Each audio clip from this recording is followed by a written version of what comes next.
Good morning, Arsene. Morning. Team news first. We know that Arteta, Vermaelen and Ramsey are out. The question marks remain about Monreal and Rosicki. So what's the news on those two? Both of them have a test this morning in training. We think that both will be all right. And Rosicki would have to wear a mask? A mask, yes. Are you okay with that? I mean, it can impinge some players. Yes, but he will have a mask in training today, and from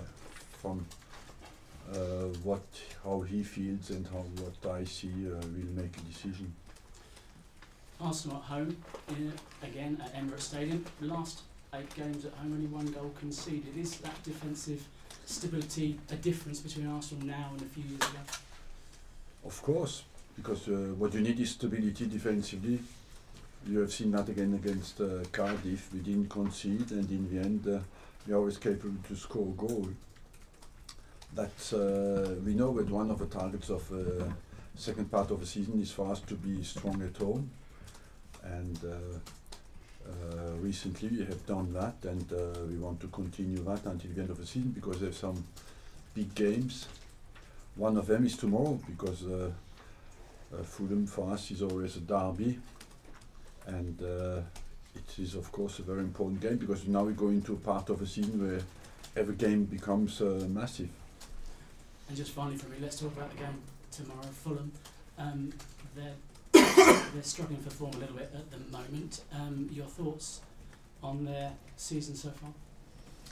Well, they had ups and downs, and they look to be capable to make exceptional results. And but I think this year they suffered more at home than usually.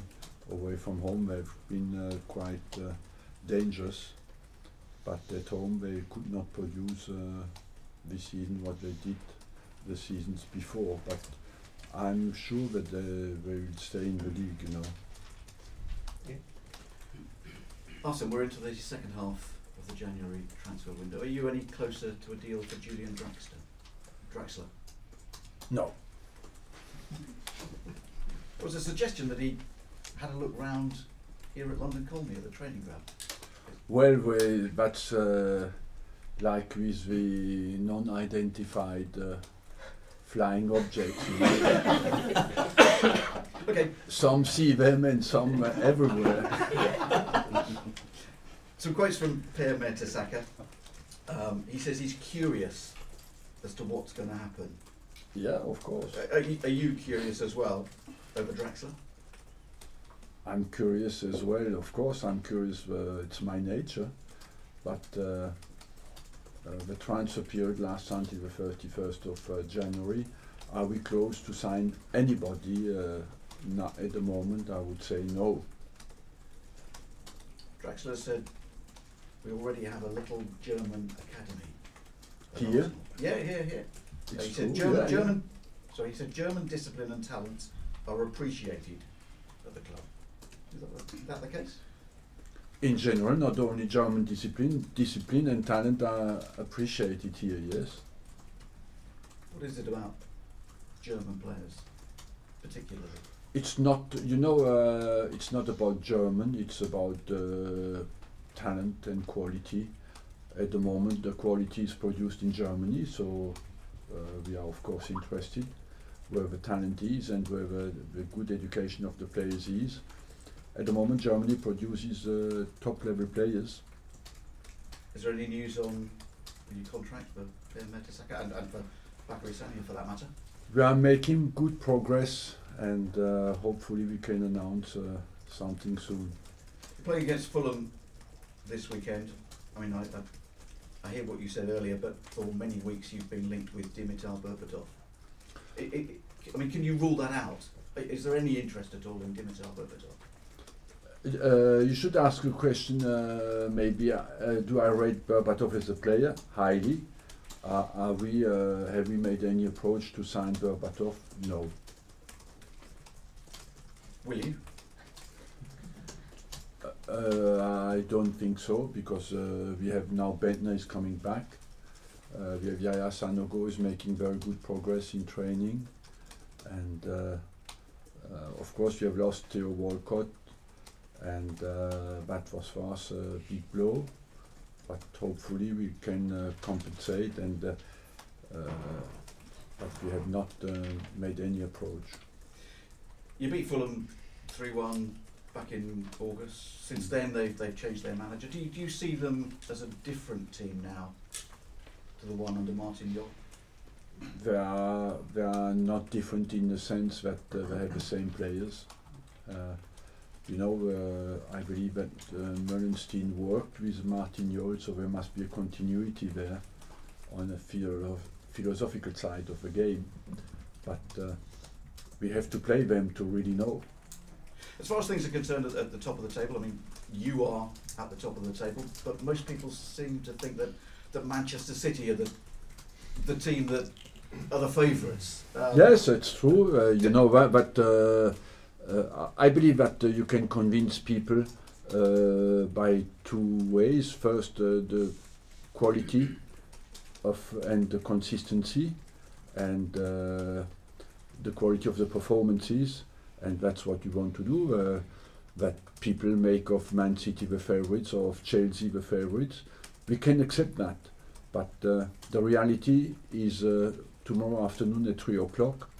That's where you can perform, and that's where we have an opportunity to convince people that we are serious about what we want to achieve.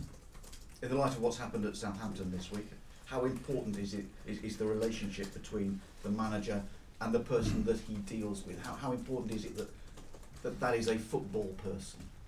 I think more than the quality of a relationship, what is very, very important is the clear identification of the responsibilities of the people who work inside the club. And for me, what is the most difficult in some clubs to identify now is who does what. And when that is not clear, the relationship deteriorates always, you know. At our club, I have a very good relationship with the owners, with everybody, but we have a clear responsibilities, and that doesn't look always to be the case everywhere. Arsene, we've talked a lot about the injuries at the start of this press conference, but given your results, it doesn't appear that you seem to be missing them, really, does it? Well, we have a very even squad, you know, quality-wise, and that's why on the longer terms maybe we'll suffer when you lose players for a long period. But at the moment, because we're on a good run, that helps as well. The confidence level is high, and that helps a lot to compensate. What's the situation with Aaron Ramsey at the moment? Aaron Ramsey is, and Arteta, I believe that they will be out for the next two games. Tomorrow against Fulham and against Coventry, but after they should both be ready for Southampton. When you look at Manchester City and all the number of goals that they score, and they're approaching 100 in all competitions this season, in your darkest hours, do you get a bit envious of them?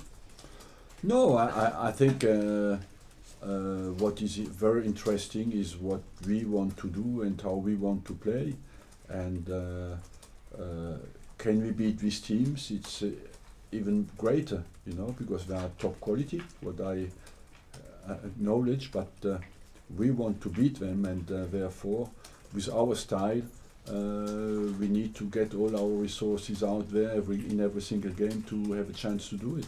Given that they have so many more resources than you, and so too do Chelsea and these clubs, have you surprised yourself this season, the fact that you are top? No, I always expect the best from my team, and if you look well at the last 12 months, you see that our form has been consistent, our results have been consistent, so let's just go from strength to strength and develop our game. Arsene, I guess a win like the Aston Villa, when you touched on it post-match, I know, but the fact we saw at one point the attacking, free-flowing football to score the goals, but then to really shut up shop and see the game out, the different levels that you now offer. Yeah, because of our defensive stability, they offered us a real British game in the second part of the game, and we could deal with that. We were certainly not capable to do that before. And obviously you've picked up, I think, 11 wins in 13 now against teams in the bottom half. Yes, the big games against the Chelseas, the Uniteds are important, but how key is it to keep doing this? That gives you consistency. After that, you want to make some special results against the direct contenders with you. Of course, that's a target as well. But let's first be consistent. You know, the table is divided in two at the moment. You have up to 9, up to Southampton with 30 points. This is the first part of the table. And then you have a second part between 16, 17 and 23 points. There's a gap between Southampton and the rest. And but every game is difficult. So we want that consistency, as you said, against the lower part of the Premier League, but as well after produce some exceptional results against the top level. I guess ask you as well about one player's individual form against a club, because I think Darren Bent has scored for 3 different clubs, 7 in 9 against Arsenal, but then Giroud and Podolski have scored between them, I think 6 in 2 against Fulham. Do you read anything into that kind of run? No, I think Darren Bent has an exceptional goal-scoring record against most of the teams in the Premier League. He's a typical goal scorer, but we have just to keep him quiet tomorrow. Okay, last week now. Arsene, just generally speaking, how busy do you expect the transfer market to be across Europe? Will not be very busy. The transfer market in January is a low-key transfer market, you know, and so there's very reduced activity. If there will be some, of course, but in the last 3 days, as ever. Does it complicate signing players for you here that your own future is not yet decided? No. It must be difficult, though, for some players perhaps to commit to a club where they don't know who the manager's going to be next season. I will talk to them, don't worry.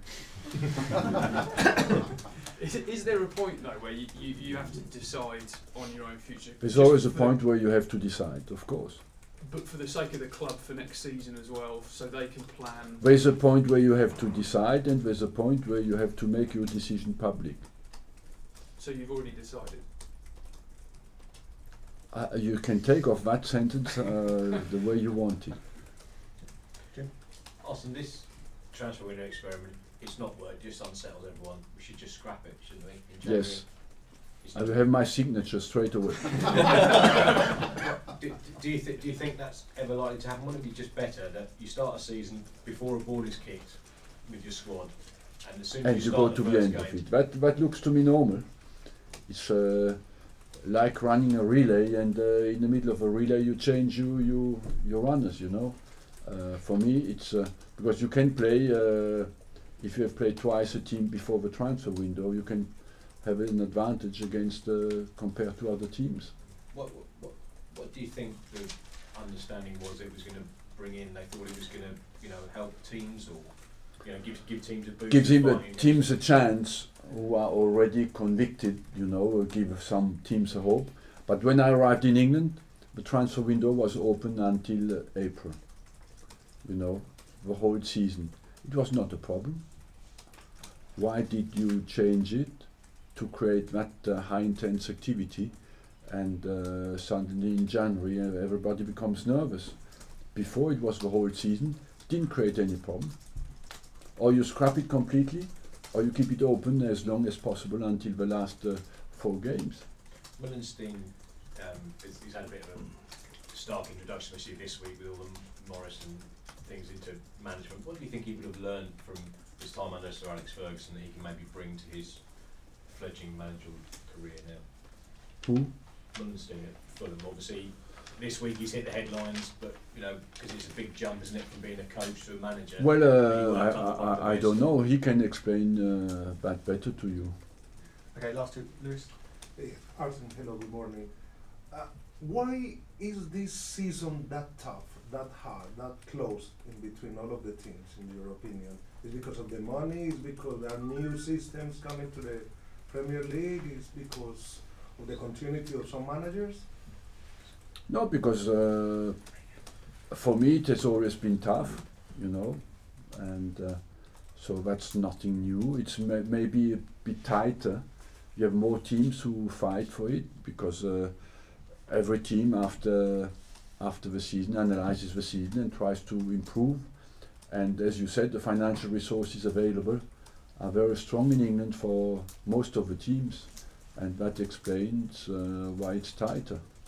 And in this panorama, is Arsenal ready to fight against the other teams like Manchester City in terms of resources, for example? In terms of resources, no, because we have unlimited resources. But with our resources available, we are ready to fight. Okay, last one, Mark. Arsenal, a lot of people talking about Per Mertesacker, especially a lot of Arsenal fans talking now about his leadership. They're saying his leadership qualities really coming out at the back now. I mean, you've obviously had a lot of leaders over the years here at Arsenal. Do you think now, he obviously feels very settled here, but you're starting to see the real leader in him coming out at the back? Yes, I believe so, yes. It comes out, certainly was in him, but he's more confident in his own game, and he knows better the teammates, and as well he has developed himself as a player. He has changed as a player. You compare the Mertesacker who arrived here, and the stature he has today is a completely improved player, because he puts total focus and commitment into every training session, and he maintains as well one of the players who maintains the level of urgency or focus inside the team, and these are the leaders. Okay, guys.